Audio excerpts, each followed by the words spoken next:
नमस्कार साथियों। आज मैं आपको पढ़ाऊंगा मेवों की उत्पत्ति के बारे में। दिल्ली के पास एक एरिया है मेवात। ये कई सूबों से मिलकर के बना हुआ है। इसमें कई सूबों के डिस्ट्रिक्ट शामिल हैं, जिसमें हरियाणा में Nuh district, Palwal district, Gurgaon district, Rajasthan में भरतपुर डिस्ट्रिक्ट और अलवर डिस्ट्रिक्ट। इसके अलावा उत्तर प्रदेश में अलीगढ़ और मथुरा डिस्ट्रिक्ट के कुछ हिस्से इस मेवात में शामिल हैं। वैसे तो जो मेवात के इन्हेबिटेंट्स हैं वो हिंदुस्तान के बहुत सारे हिस्सों में पाए जाते हैं, लेकिन मेवात का जो खास इलाका है जिसकी बात मैंने अभी की आपसे, उन ज़िलों में ज़्यादातर मेवों की आबादी है और इन्हीं के बारे में मैं बताना चाहता हूँ कि इनकी उत्पत्ति क्या है, किस तरह से हुई, कहाँ से हुई। हर जाति हर धर्म के लोगों की अपनी उत्पत्ति होती है, अपना अलग इतिहास होता है। मेव जाति का भी अपना एक शानदार इतिहास है। मैं उसी के बारे में आपके सामने डिस्कस करता हूँ। लेक्चर थोड़ा लंबा होगा, लेकिन आप लोग ध्यान से सुने तो मज़ा आएगा। मैं इससे पहले सबसे पहले ये बता दूँ कि हम जनरली अपने आप को राष्ट्रवादी साबित करने के लिए ये कहते नहीं चूकते कि हम तो यहीं के रहने वाले हैं, भारत में ही थे, भारत हमारी पावन भूमि है, भारत हमारी जननी है और हम भारत में ही शुरू से हमारे पूर्वज रहे हैं। ऐसा गलत है, क्योंकि इतिहास गवाह है कि एक समय ऐसा था कि जब लोग माइग्रेट करते रहे एक दूसरे से, जो लोग थोड़ा सभ्य हुए वो अच्छे संसाधन के लिए एक जगह से दूसरी जगह माइग्रेट कर गए। उसमें कोई शर्म की बात नहीं है। उस वक्त कोई नेशन नहीं था, कोई बाउंड्री नहीं थी। तो जहां देखा अपना आधिपत्य जमा लिए और वहां पे अपना शासन करने लगे, वहीं चले गए, वहीं माइग्रेट कर गए। ये तकरीबन हर जाति के साथ है। अब कोई इतिहास को गलत साबित कर दे, नहीं, ऐसा नहीं। हर जाति तकरीबन इधर उधर से आई है। हिंदुस्तान की जलवायु ऐसा है कि सबके लिए भा जाती है। इसमें सर्दी है, इसमें गर्मी है, इसमें बरसात है। यहाँ हर तरह की संसाधन है, इसलिए यहाँ के लोगों को कहीं जाने की ज़रूरत नहीं पड़ी। बल्कि जितने लोग हैं यहाँ पे, उनमें से हम कह सकते हैं डंके की चोट पे कि तकरीबन इसमें 50% लोग विदेशों से भारत में आए, जिनकी ओरिजिन, जिनका मूल निवास कहीं ना कहीं विदेश से जुड़ा हुआ है, जो अब हम भूल चुके हैं। लेकिन ऐसा बोलने में कोई देशभक्ति में कमी नहीं होती है, क्योंकि हम तब के आए हुए हैं जब देश था ही नहीं कोई। हम एक रीजन के लिए आए। होता है बच्चों, एक बात ये कन्फ्यूज़न में से अपने दिमाग से बात निकाल दीजिए, कभी कन्फ्यूजन में मत रहिए कि माइग्रेशन कोई बुरी बात है। माइग्रेशन वही करता है जो सभ्यता की तलाश करता है। माइग्रेशन वही करता है जो अच्छे संसाधन की तरफ जाता है। जो लकीर के फ़कीर बने रहते हैं वो लोग माइग्रेट नहीं करते। वो लोग वहीं पैदा होते हैं, वहीं मर जाते हैं। उन्हें कुछ, उनके अंदर कोई हौसला नहीं होता। मैं अपनी बात बताऊं, आप सबकी बात बताऊं कि मैं पैदा कहीं और हुआ। मैं पैदा बस्ती डिस्ट्रिक्ट में हुआ, पढ़ाई किया अलीगढ़ में और नौकरी कर रहा हूं मेवात में। ऐसा क्यों हुआ? क्योंकि मैं जागरूक रहा। मैं पढ़ाई करके अपने गांव नहीं गया। मैं गांव में खेती नहीं करना चाहता था, मुझे जॉब चाहिए थी। इसी तरह से पूरा का पूरा कबीला, पूरे रजवाड़े, पूरी जातियां एक दूसरी जगह से ये माइग्रेट करते थे। इसी माइग्रेशन में बहुत सारी जैसे जातियां माइग्रेट की हैं, उसी तरह से यह एक मेव कौम भी है। लेकिन ज़्यादातर जो मेव इतिहासकार हैं, जो मेव नॉलेज इंटेलेक्चुअल्स हैं, वो इस बात को खारिज करते हैं। वो कहते हैं हम आर्यंस की संतान हैं, हम आर्य हैं इस वजह से। और हम, कोई कहता है हम कृष्ण की औलाद हैं, कोई कहता है कि हम राम की औलाद हैं, हम सूर्यवंशी हैं, हम चंद्रवंशी हैं। लेकिन ये डिवीज़न तो बाद में हुआ। ये सूर्यवंशी चंद्रवंशी वाली बात तो बाद में आती है, लेकिन उससे पहले क्या थे, क्या सूर्यवंश, क्या चंद्रवंश। हर जाति, हर धर्म के लोग माइग्रेट किए हुए हैं। तमाम सारे ठाकुरों में है। मैं नेक्स्ट टाइम आप लोग बताऊंगा कि माइग्रेशन में किस तरह से और दूसरी जातियां हैं मेव के अलावा भी। तो मैं बताना चाहता हूं कि मेव शब्द जो है ये मेद का बिगड़ा हुआ रूप है। मेद, अब मैं बताना चाहता हूं ये मेद कहां से आए, मेद जो वर्ड है वो कहां से आए। मैं आप लोगों को बताना चाहता हूं, बहुत पहले जो सभ्यता थी ग्रीक सिविलाइजेशन, मैंने आप लोगों को बताया था कि ग्रीक सिविलाइजेशन एक बहुत बड़ी सभ्यता थी। इजिप्शियन और बेबीलोन, इसमें क्या नाम है, इंडस वैली सिविलाइजेशन, इन सब सिविलाइजेशन के बाद कोई सभ्यता अगर अस्तित्व में आई, बड़ी सभ्यता, वो ग्रीक थी। ग्रीक के बाद रोमन्स थी। तो ग्रीक सिविलाइजेशन में बहुत बड़ा एरिया था। उस समय दो बड़े बड़े क्षेत्र हुआ करते थे। एक होता था पर्सिया, ईरान, दूसरा था ग्रीस। इसमें ग्रीस में बहुत सारे, मैं गोला छोटा बना दिया, इसमें बहुत सारे हैं। इसमें कोल्चियंस हैं, कोल्चियन जाति के लोग हैं, मैसिडोनियन हैं, इसमें सीथियन हैं। इस तरह से बहुत सारे लोग थे जो यहां पर इनमें रहा करते थे। एक और जाति बाहर से आई जिसे हेरोडोटस ने एरियन कहा। एरियन, ये एरियन कौन थे? इनके नाम से देखा जाए तो ऐसा लगता है ये आर्यंस थे ही, क्योंकि आर्यंस जो थे, मैं अभी जो माइग्रेशन की बात बता रहा हूं वो ये है कि आर्यंस ये पूरा तुर्की, कजाकिस्तान, तुर्कमेनिस्तान, उज़्बेकिस्तान, ये पूरा सेंट्रल एशिया का जो क्षेत्र था, या इन सब क्षेत्रों से ये लोग माइग्रेट गए। कुछ लोग यूरोप गए, कुछ ईरान गए, कुछ ग्रीस गए, कुछ इंडिया आए। यानी कि सभ्य होने वालों में से जो सबसे ज्यादा सभ्यता की तरफ अग्रसर हुए वो सेंट्रल एशिया के लोग थे। तभी तो उन्हें माइग्रेशन की जरूरत पड़ी। उन्हें संसाधन वहां पे नहीं थे। वहां पे शुष्क कहीं पे क्षेत्र है, कहीं पे बर्फीला क्षेत्र है, कहीं पे पानी है, कहीं पे पहाड़ है। तो इस वजह से इन लोगों ने सोचा कि हमें अपने एक नए अबाउट की तरफ हमें चलना चाहिए। तो हो सकता है ये एरियंस जो थे यही आर्यंस ही हों। यह एरियंस जो थे यहां पर रहा करते थे इस क्षेत्र में, यानी पर्शिया का कुछ हिस्सा और ग्रीस का कुछ क्षेत्र ये एरियंस का था। हम देखते हैं कि ये जो कोल्चियंस हैं इनका राज्य एथेंस था। एक एथेंस की राजकुमारी जिसका नाम था मेदिया, यहां एरियंस में शादी हो जाती है। एथेंस की राजकुमारी मेदिया की शादी यहां एरियंस में होती है।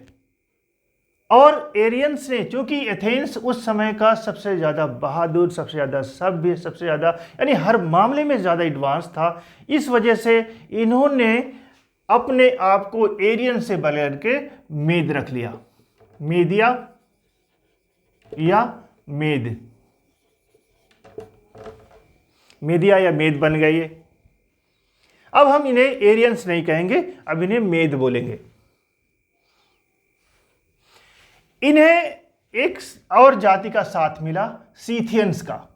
ये जो सीथियंस है, तो मेदिया और सीथियंस, इन्होंने एक राज्य स्थापित किया दोनों ने मिलकर के।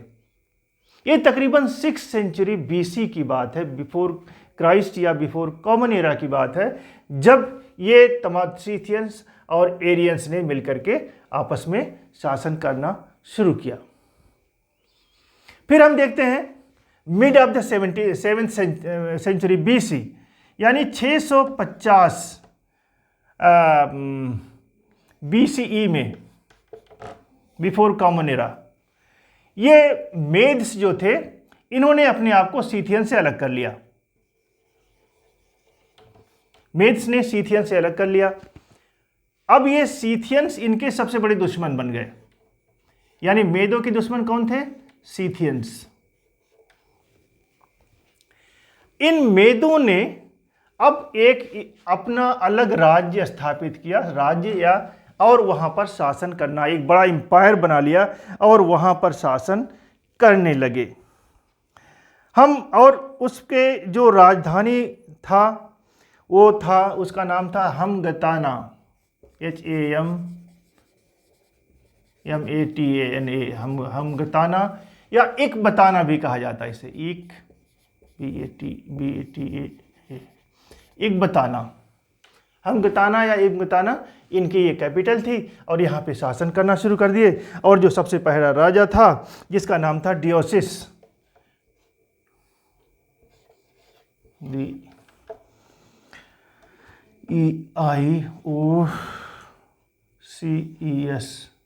अरे यार क्या हो गया, डियोसिस। ये डियोसिस जो था वहाँ का इन मेदों का पहला शासक बना। अब इस तरह से कहते हैं एक राज्य बन गया, एक मेदिया साम्राज्य बन गया। इसके बाद हम देखते हैं एक और शासक बना, इसका लड़का, जिसका नाम था frauds, PHRAORTS, frauds, PHRARTOS, frauds ये था। इसके बाद जो दूसरा शासक हुआ उसका नाम था अस्तेगेस।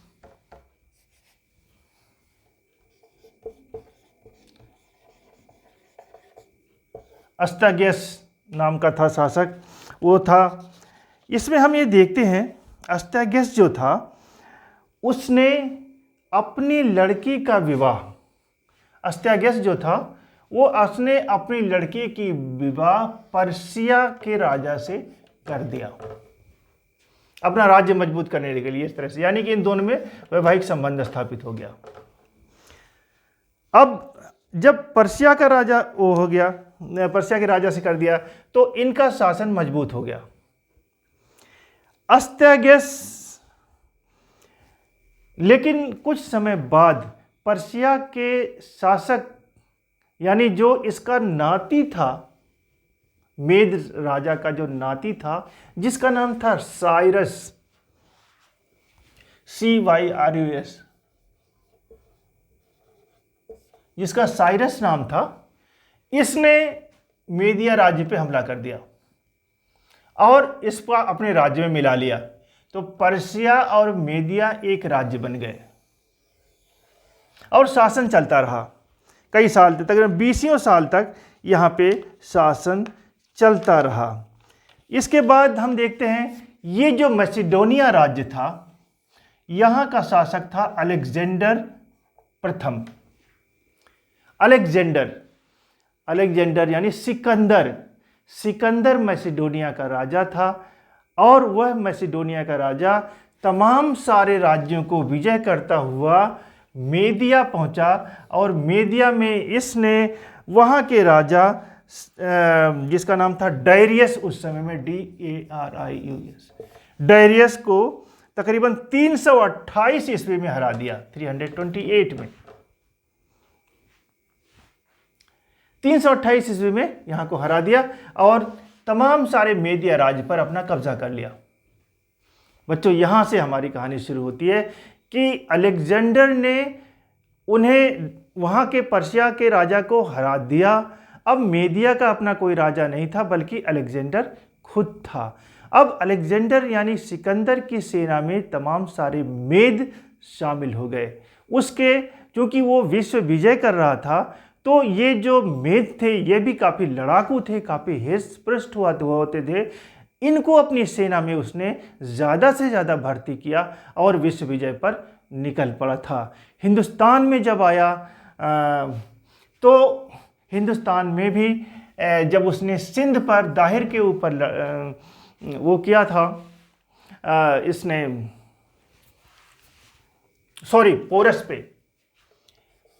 पोरस पे जब इसने हमला किया सिंध के राजा, तो पोरस को पराजित कर लेने के बाद तमाम सारी सेना जो थी वह आगे बढ़ने से इनकार कर दी। पोरस के राज्य में कुछ लोग तो कुछ इसकी सेना के बहुत बड़ा हिस्सा जो सेल्यूकस के अंडर में था वो यहीं पर रह गए। इसके जनरल, इसका गवर्नर सेल्यूकस था, बल्कि कुछ लोग इसके साथ, इसके सेना के लोग अपने घर वापस जाने के लिए बेबीलोनिया चले गए, और इस तरह से इसकी सेना के कुछ हिस्सा यहाँ रह गया सिंध में, कुछ हिस्सा वहाँ रह गया। ये जो मेद थे जो सिंध में रुक गए थे, ये यहीं पर रहे, और यहाँ पर ये चूँकि ये बहादुर थे, ये लड़ाकू थे, और यहाँ पर युद्ध वगैरह इतना नहीं होता था, इसलिए इनका कोई काम था नहीं। इसलिए इन मेद ने यहाँ के लोकल राजाओं की सेना में भी भर्ती होना शुरू कर दिया, और समुद्र के किनारे जो कराची जो जहाँ पे हम कह सकते हैं आज है, वहाँ पर इन्होंने अपना डेरा जमाया ज़्यादा तादाद में, और वो ख़ास तौर से समुद्री पायरेट्स, जिसे समुद्री लुटेरे कहते हैं, उसका काम करने लगे। जो जहाज़ें वगैरह आती थी जाती थी उसे लूट लिया करते थे। तो इस तरह से ये इनका टकराव कासिम इसमें अरबों से हुआ। इन्होंने कई बार अरबों को पराजित किया, लेकिन मोहम्मद बिन कासिम ने जब हमला किया 712 ईस्वी में यहाँ पे, तो मोहम्मद बिन कासिम ने इन सब को पराजित कर दिया, इन मेदों को पराजित कर दिया। इनके जो राइवल्स थे जाट, जो सिंध में बहुत ज़्यादा तादाद में पाए जाते थे, उन्हें भी पराजित किया। तो कुछ मेद तो मोहम्मद बिन कासिम के फ़ौज में शामिल हो गए, लेकिन काफ़ी लोग जो थे वो इनके फ़ौज में शामिल होने से मना कर दिया और वहाँ से माइग्रेट कर गए।